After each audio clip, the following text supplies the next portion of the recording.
Some of the most remarkable people in this world don't appear on movie screens or in sports arenas. They work in offices, study in classrooms, and raise families at home. They're just ordinary people like you and I, ordinary people who have experienced something extraordinary and survived.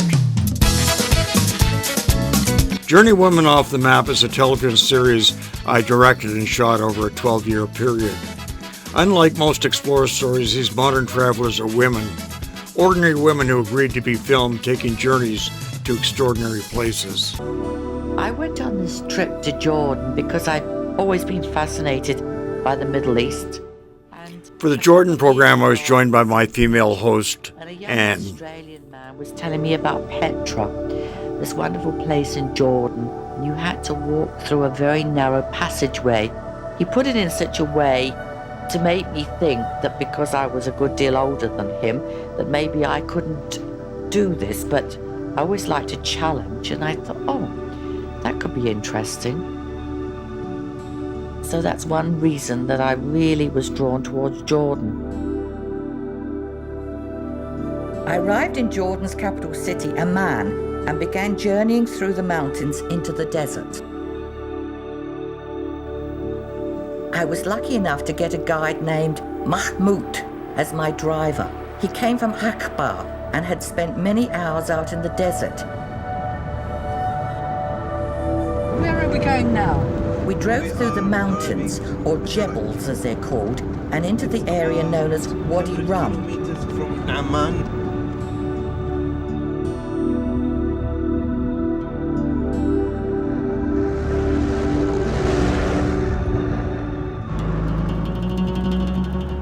Mahmoud took me out to see some rock drawings, or carvings I suppose they were.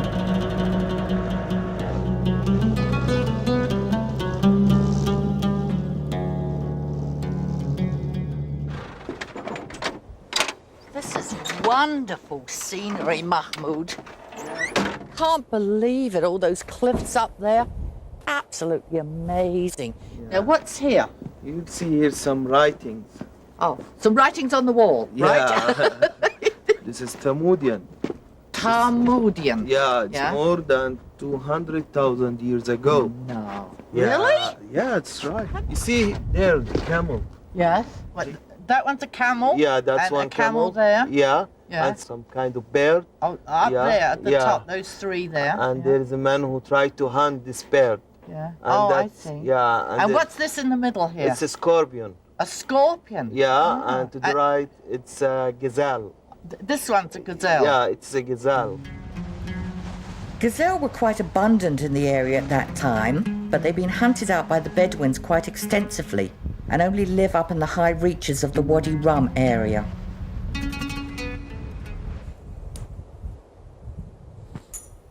The next day we went to visit the village of Wadi Rum, which is the largest village in the area. The Desert Patrol has a fort there, which is a bit like a Beau Geste fort. Most of the policemen are from the Bedouin tribes, and a couple of them were in the ceremonial garb, which is very popular with the tourists. So what's your camel's name? Camel name's Samhan. Saham? Saham? We're going to put this on the One camel. of the policemen, Sahil, showed me how to put the saddle on the camel. He made a lot of clucking noises. Is that Arabic for sit down? Isn't this amazing? He sort of folds up. That's great, isn't it? So, do you want me to hold him? Problem. He's got a problem. Problem, you okay? No. Yes, yes. All right. Is he all right? If I hold him. Oh, it's quite heavy, isn't it? Which way round does it go? The saddle consisted of quite a few layers. One was the two wooden posts where you sit between them and you hold on to the front one. And then there was something that looked like somebody's raincoat, a recycled raincoat, followed by the decorative trappings. These were made by the Bedouins. Some went on the front, some went on the back.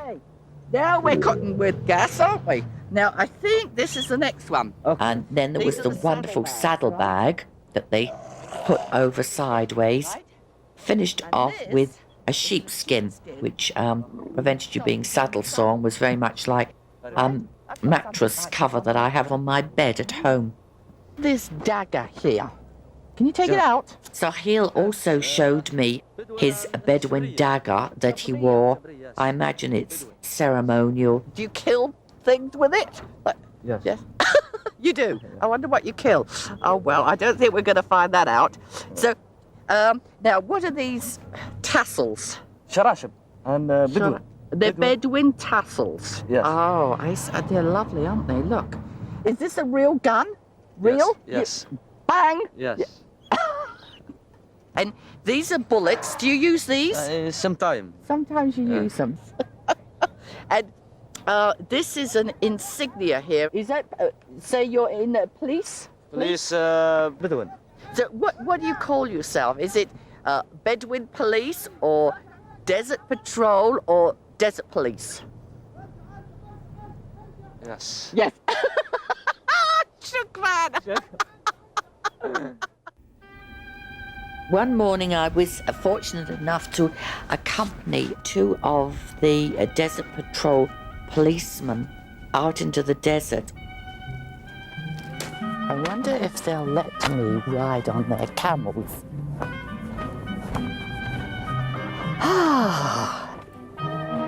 Good morning. Ooh. Salam alaikum. Can you show me how to get on this camel? You put your left knee up there, hold on tight, you swing over. Oh, that looks easy. And that one comes over there, just like Lawrence of Arabia. Okay, shall I try it? Do you think I can do that? Okay. Oh, now it doesn't sound as if the camel's very happy. Okay, left, up, 1, 2, 3. Whoa! Okay, hey, that's not too bad, is it? Then you sit down here. This leg round here. Yes. This leg over here. Yes. Okay, good, very good. Okay. It's not going to go, is it? Whoa. Do you think it likes me? I don't know whether I'm ready for this. Oh my goodness. Oh my. I didn't know it was going to happen that quickly. Oh my goodness me! Here we go. It was quite a shock, but I got used to it after a while. You seemed to be so high up, but it gave you a wonderful view of the desert as we sailed quite majestically along.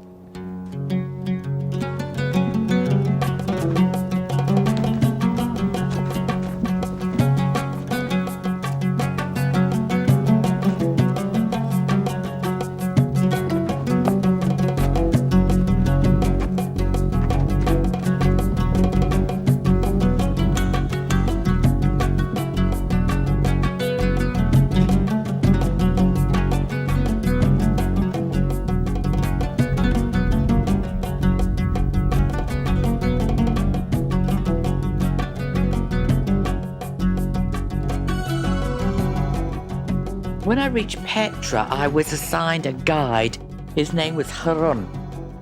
He was about 51, and he told me his wife was expecting her 9th child. He was very knowledgeable. He'd been there for about 30 years. We took horses down the Sikh, which is a narrow passageway, and is the one depicted in Indiana Jones and the Last Crusade. I remember this amazing scene of bursting out of the Sikh and seeing the treasury. This is absolutely amazing, Haran. The rose-red city half as old as time is the phrase that describes it. Up to the top there. And what's actually inside the treasury? Inside the main hole in the middle, there are 3 separate small chambers being carved into the walls where they used to bury their dead by. Oh, so it's a type of mausoleum, but It's with a- this amazing facade, you would think there would be something magnificent inside. And what are those marks down the Those side? They look were like toe holes. they were footholds, and that's what they use for climbing up or coming down. The labourers, when they finish the work for the day and they have to come down, they went to work by. They started from the top and they came down. So they slit themselves down with ropes from the top. Yeah. And what sort of tools did they use? They didn't use any metal tools to chip these rocks with, so it was completely done with the flint chisels. The decoration is absolutely amazing, and how well preserved it is. It's kept very well preserved because it's very well hidden. It's sheltered, isn't it? Yes. After the treasury, Harun and I dismounted from our steeds and walked down another seat, but it was a wider one this time, with an old theatre on the left, and on the right some other temples. One was called the Urn Temple that we climbed up to. Huge facade stones that we see from here were mainly carved into the rocks by the Nabateans because they meant to keep their royal families buried in one community, one family. So let's go walk up this way. I hope this is not too steep, is it? It's not too steep. Oh, there is a nice treasure. What is it? A coin from the Nabatean time. No. Yes, Isn't that it is wonderful? Nabatean coin. Do you find many of them? I do sometimes, especially if you come out here after the rainy day, when the rain stopped, and then you look around, you may find some coins like this. So on how the old surface. would this be? This is about from the 1st century AD. No. It is, yes, because it's Nabatean coin. So can I keep this? Yes. This is Oh, a that's gift the nicest from thing me. that's happened to me all day.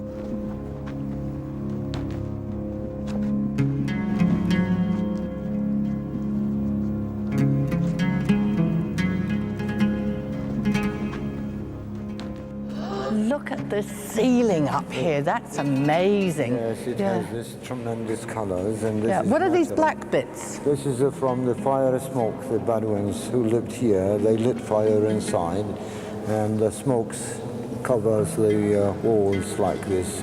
And that's the reason why the government had the decision to move them out in order to preserve the area more. Wonderful place to live. It's a Yes? very nice place to live, yes. And So how did you know it was a church here? but I found some old little Greek inscriptions painted on the wall. Over there, yeah.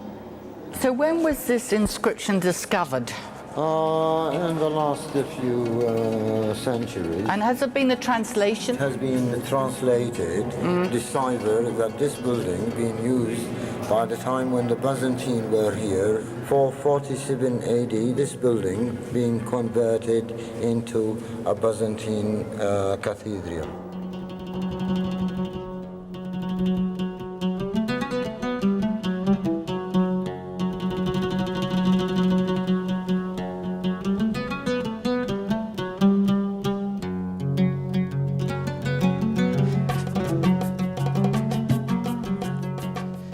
I was fortunate enough to be introduced to a Bedouin woman and her son. The woman's name was Muhammad, meaning mother of, and Muhammad being her eldest son. Salam alaikum. Salam. Salam alaikum. They're very traditional in their ways. She'd had 10 children, although only the youngest was still with her. It was just the two of them living alone in the desert. And what is your name? Name Alush. Alush. And this is your mother? Yes. Ah, shukran. How many brothers and sisters do you have? 4 sister. 4. But brother 5. 1 2 3 4 5. Count it. 5. 5. So, and you, so 10 altogether. Yes. Children. 10, yes. So big family. And your mother lives here with you? She lives in the tent? You live in the tent? Yes. And she has sheep out? Yes. Yeah. So does she take them to the desert every day? What's every day? She goes today and Bukra بكرة yes. tomorrow. Tomorrow, yes. Arabic, good Arabic, yes. Yeah. And she goes by herself? Yes. Just her and the sheep? Yes. And what do you do? You? Sleep. Oh, you sleep.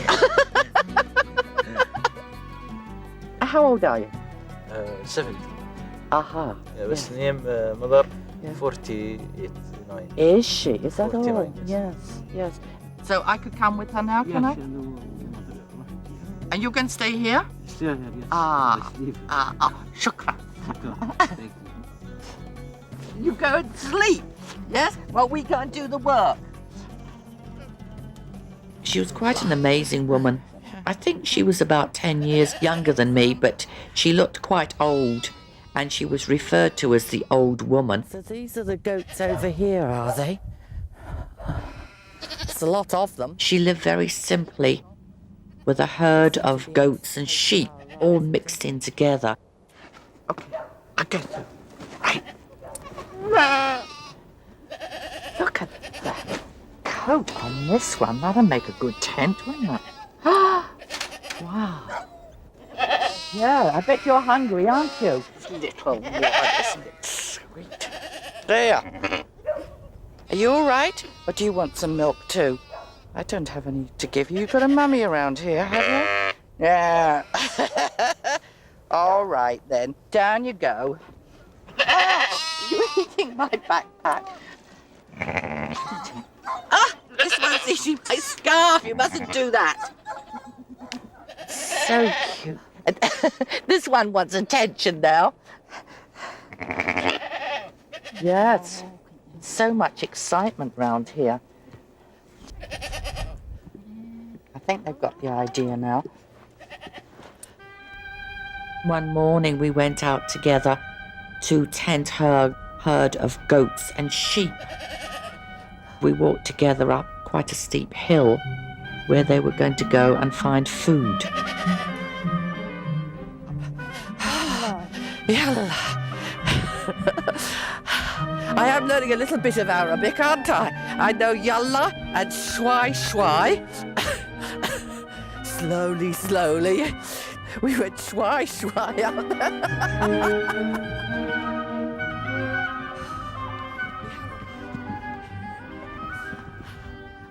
We shared some conversation together, although she couldn't speak English and I could speak very little Arabic.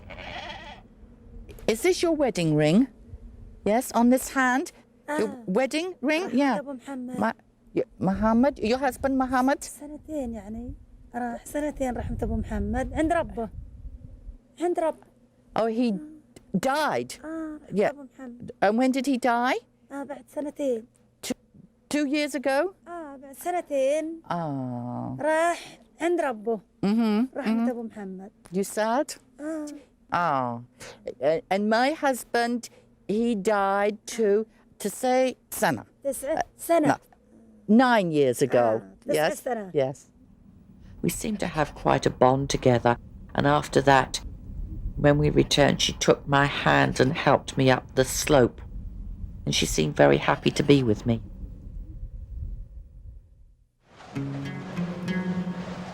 The young boy, Alush, is the only child living with Muhammad now.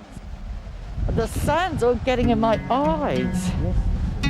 Oh, I know how Lawrence of Arabia felt out here in the desert.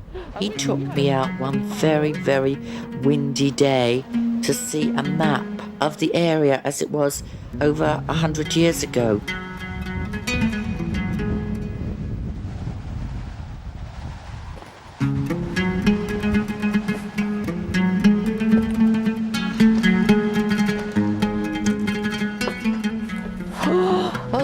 To get out of that wind, Alush. Have I got to get through here? It's pretty narrow. Wow. Isn't that something? We had to climb through a very narrow channel or fissure to reach this map, which was on a very flat rock, and the wind was howling through a hole, so it was quite difficult to see it. The map was depicted by a series of holes showing the villages, of which there were about 150, with 2 larger holes showing the capitals as they were at that time. And there were also roads shown in the area. So it was quite an interesting map. Going through over there? Yeah. Aha.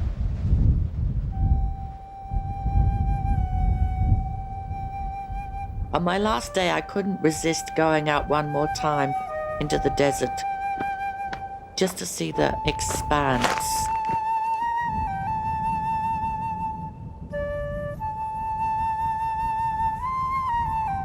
The sand, and beyond that, these towering mountains, all in different shapes. There was a certain stillness and tranquility there. No one else around, just me. It was quite wonderful.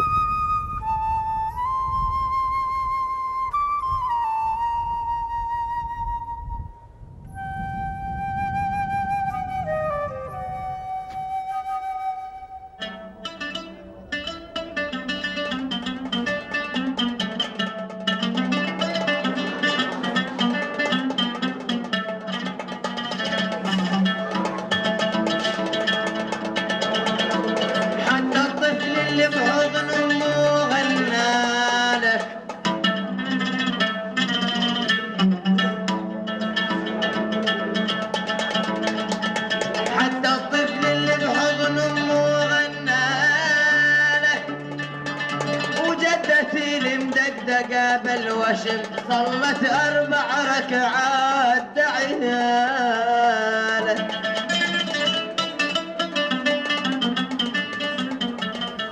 I was very conscious as I travelled around how privileged I was to be living in North America.